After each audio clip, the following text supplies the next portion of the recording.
What is intermediate reinforcement? ഒരുപക്ഷെ കുറച്ച് പേർക്കെങ്കിലും ഇതിനെപ്പറ്റി ഒരു ധാരണ ഉണ്ടായിരിക്കും.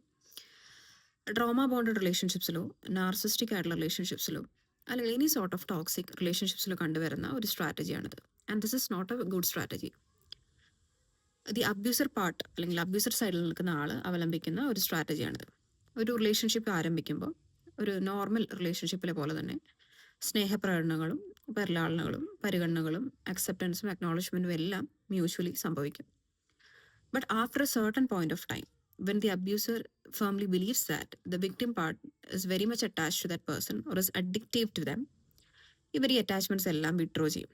സൈലൻറ്റ് ട്രീറ്റ്മെൻറ്റുകളോ അല്ലെങ്കിൽ എനി സോർട്ട് ഓഫ് അബ്യൂസോ ആരംഭിക്കും. അങ്ങനെ ദ വിക്ടിം സൈഡിൽ നിൽക്കുന്ന ആൾ എക്സോസ്റ്റഡ് ആവും. അതായത് ഇമോഷണലിയും ഫിസിക്കലിയും സൈക്കോളജിക്കലിയും എല്ലാം ഡീസ്റ്റെബിലൈസ് ആവും, അല്ലെങ്കിൽ എൻ്റയർ സ്റ്റെബിലിറ്റി നഷ്ടപ്പെട്ട് ആകെ ഒരു പ്രാന്തമായ അവസ്ഥയിലേക്ക് നീങ്ങും. And they might have gain the courage to move on from this relationship. അങ്ങനെ മൂവ് ഓൺ ആയി എന്ന് തീരുമാനിക്കുമ്പോൾ the abuser suddenly comes back. എന്നിട്ട് ഇൻ്റർമീഡിയറ്റ് റീഇൻഫോഴ്സ്മെൻറ്റ് ചെയ്യും. അതായത് നമ്മുടെ ഈ വിക്ടിം സൈഡിൽ നിന്ന് ആൾ ആൻറ്റിസിപ്പേറ്റ് ചെയ്തിരുന്ന അല്ലെങ്കിൽ പ്രതീക്ഷിച്ചിരുന്ന മാറ്റങ്ങൾ പ്രാവർത്തികമാകും.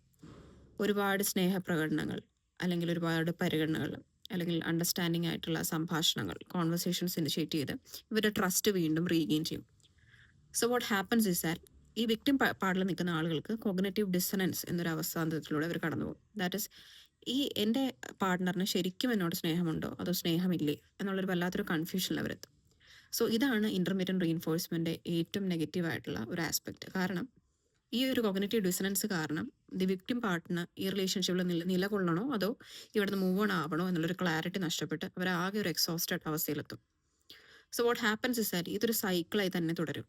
അതായത് ഇമോഷൻസ് അല്ലെങ്കിൽ ഈ പറഞ്ഞ പോലെ ഇൻറ്റിമസി എല്ലാം ഒരു പോയിന്റിൽ നന്നായി പ്രൊവൈഡ് ചെയ്യും, ഒരു സർട്ടൺ പോയിന്റിന് ശേഷം അത് വിഡ്രോ ചെയ്യും. ഇങ്ങനെ ഒരു സൈക്കിൾ തുടരുമ്പോൾ the victim part start to chase these highs. അതായത് ഒക്കേഷണലി മാത്രം, അതായത് വളരെ വിരളമായി കിട്ടുന്ന ഈ സന്തോഷത്തിനും സ്നേഹത്തിനും അംഗീകാരത്തിനും വേണ്ടി ഇവർ ക്രേവ് ചെയ്യാൻ വേണ്ടി ആരംഭിക്കും. അങ്ങനെ ഇവർ ഈ ഒരു ലൂപ്പിൽ തന്നെ നിലകൊള്ളും.